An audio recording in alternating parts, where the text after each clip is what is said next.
everyone. We're going to talk about the drivetrain here. So as we did last year, we chose the Mark IV-i from Swerve Drive Specialties. These are running the L4 gear ratios, and we slightly modified them so that we get more ground clearance.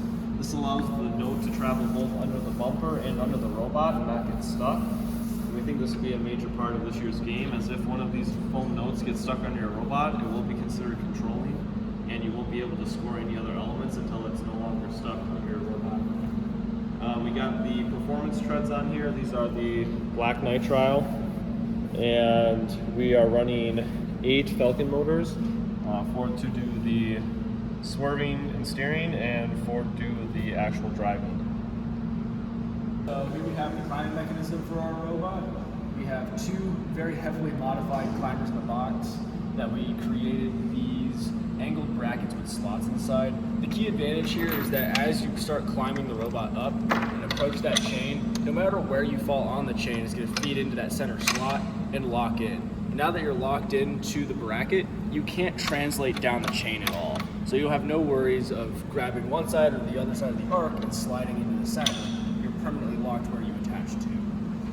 Some other key components to mention here, we've got the Falcon motors with a 70-to-1 gearbox.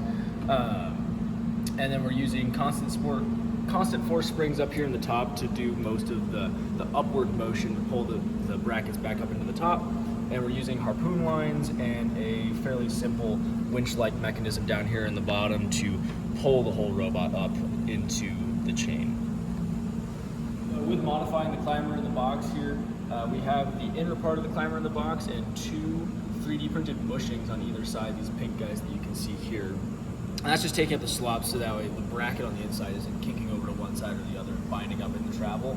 As it travels down, the winch down here pulls through that harpoon line and brings the hooks down to the interface with the chain, and then continues to come down to pull the robot up off the ground. So here we have the intake mechanism for our robot. This system here makes use of a Neo 550 motor and this whole lineup of compliant wheels. So with it, we're able to intake from the ground, coming up along this lip here to reduce the friction taking place while still providing compression once it's further in. And the second wooden dowel provides secondary compression on it to adjust the orientation of the note. Okay, can you toss me the note?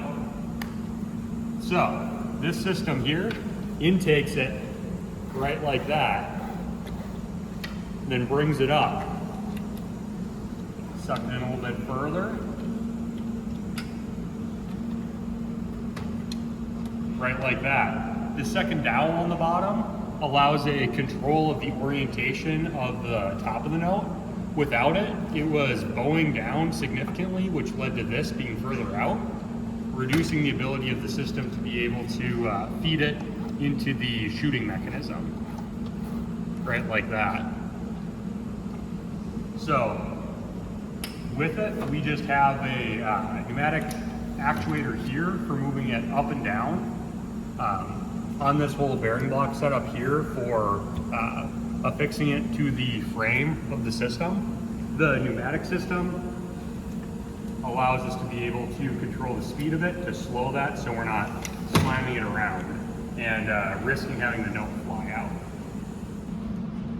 Up here we have the flywheel mechanism, which has 2 wheels. We've got a feeder wheel at the bottom and the actual power wheel at the top. Each of these is being driven by a 775 Redline motor with a 3-to-1 planetary gearbox, and those can go in either direction. And at the start, if we want to launch everything, we'll actually be running them in the traditional configuration. However, in order to intake from the source, we can pop up this piston actuated arm, funnel it in, and rotate in reverse. So we can intake in that method, so we can intake directly from the source.